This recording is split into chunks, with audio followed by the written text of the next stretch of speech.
व्यंजन भोजन बना है और सुदामा जी को भोजन करवाया। इसके बाद में 7 दिन तक सुदामा जी भगवान श्री कृष्ण जी के यहाँ पर रहे और 7 दिन के बाद में सुदामा जी जब कुछ नहीं पाए, देखा कि हमको ये कुछ नहीं दे रहे हैं, तो एक दिन प्रस्थान किया और सोचा कि इससे अच्छा था जो हम भीख ही मांगते वहाँ पर। लेकिन भगवान अपनी इच्छा से विश्वकर्मा जी को आदेश किया, जिस दिन सुदामा जी पहुँच गए द्वारिकापुरी में, उसी दिन उसी प्रकार से सुदामापुरी बनवा करके तैयार कर दिया भगवान ने सुदामा जी के यहाँ पर। और उनकी जो पत्नी थी सुशीला जी, वो अपने जिराऊ गहने वस्त्र और उनके साथ में सखियां हैं, वो अकेली नहीं है, महल में रहती हैं।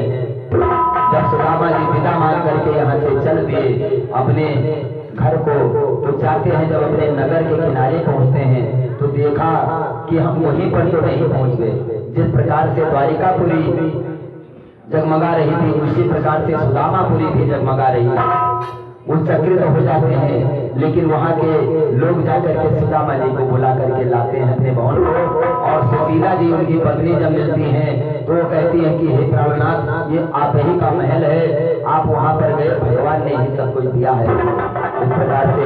लेकिन सुदामा जी को ले गई और स्नान करवाया और भोजन करवाया। इसके बाद में पान इत्यादि खाने को दिया और रास्ते का हाल पूछती हैं सुशीला जी कि हे प्राणनाथ, आप कैसे गए, कैसे आपका स्वागत हुआ, मान सम्मान हुआ, भगवान ने किया। इस प्रकार से सारी हाल को बताते हैं सुदामा जी। और इसके बाद में सुदामा जी को विश्वास नहीं पड़ता है कि जब हम चलने लगे तो कृष्ण ने हमको 1 रुपया नहीं दिया दक्षिणा में, और धोती दिया था पहनने के लिए, वो भी खुलवा लिया चलते समय। तो वो क्या दे पाएंगे?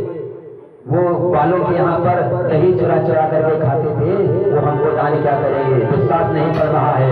तो सुशीला जी से कहने लगे कि हमको विश्वास नहीं है तुम्हारे ऊपर, ये धन तुमने कहाँ पाया?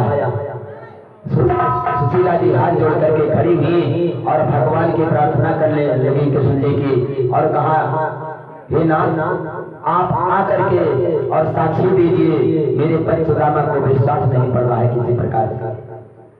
तो भगवान स्वयं आए हैं सुदामापुरी में सुदामा जी के यहाँ, और स्वयं साक्षी दिया है, बताया है कि सखा ये धन जो है मैंने ही आपको दिया। सुदामा जी ने कहा कि हे प्रभु, जिसके पास धन हो जाता है उसके पास भगवान की भक्ति नहीं रहती, और हम भजन करते थे, मेरी भक्ति में बाधा पड़ जाएगी, इसलिए ये धन आप वापस ले लो।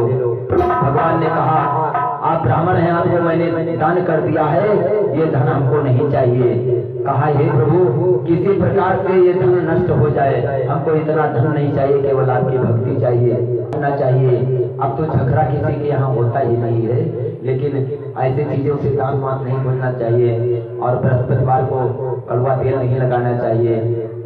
कई चीजें हैं इस प्रकार से जिससे धन नष्ट हो जाता है। बोले वृंदावन हरि लाल की।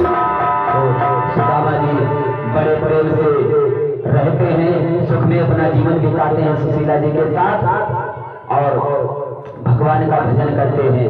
सज्जनों, थोड़ा सा आप लोग भगवान का नाम लें, फिर इसके बाद कथा में विराम देंगे। सज्जनों, जब भगवान श्री कृष्ण जी का परिवार यदुवंशियों में बहुत बढ़ गया और सभी लोग मदिरा पान करने लगे, बाल बालों में परिवार में, तो यदुवंशी क्षत्रिय थे, लेकिन जब मदिरा पान करने लगे और अधर्म करने लगे तो पृथ्वी पाप से बोझित होने लगी।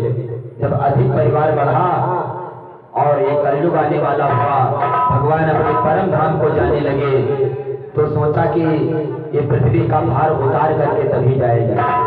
तो कहा कि किसी प्रकार से मेरा परिवार जो है यदुवंशियों में ये हल्का हो जाए, समाप्त हो जाए, तब हमारा धाम को जाएंगे। भगवान ने एक दिन सभी यदुवंशियों को तैयार किया और कहा कि प्रभात क्षेत्र में मेला लगा है, वहां पर स्नान करना पर अत्यावश्यक है। सभी यदुवंशियों को बुलाया और स्नान करने के लिए, और इसी बीच में उन्हीं यदुवंशियों में भगवान ने सोचा कि जब तक ब्राह्मण का श्राद्ध नहीं होगा तब तक यदुवंशियों की नाश नहीं होगी। पिंडारक क्षेत्र में कुछ ऋषिगण बैठे थे, तो राजा उग्रसेन थे, वहां से कुछ यदुवंशी लोग एक व्यक्ति को जनाना बना करके कपड़ा पहना करके और उसके पेट में एक पहरुआ, जो मूसल कहते हैं, पहरुआ को छिपा करके और उसके पास ले गए ऋषियों के पास और खड़ा कर दिया और उनसे पूछने लगे कि महाराज बताइए, ये नई नई बहू आई है, इसके पेट में क्या है, लड़का है या लड़की? जब पूछने लगे तो वो जो ऋषि गण बैठे थे वो रुष्ट हो जाते हैं और क्रोध ने कहा कि जो तुम लोग पूछने के लिए आए हो वो यही है कि इस नारी के पेट में एक मूसल है जिससे यदुवंशियों की नाश हो जाए। जैसे श्राप हुआ वहां से वापस सभी लोग आए और आकर के महाराज उग्रसेन के दरबार में पहुंचे और उग्रसेन जी से बताया कि वो ऋषियों ने श्राप दिया है कि इसके पेट में मूसल है, इससे नाश हो जाएगी।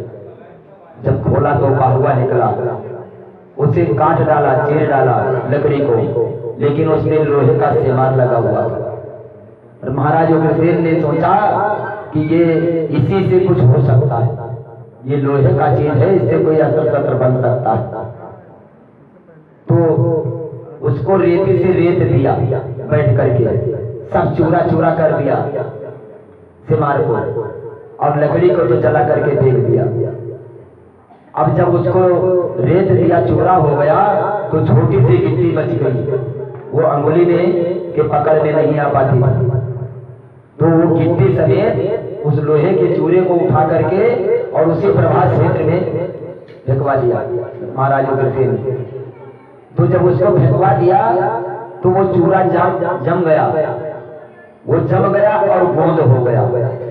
जो ये समय गोंद जमती है टेढ़ी में लगी गई, वो गोंद हो गया चूरा। और एक बहेलिया गया मछली मारने के लिए,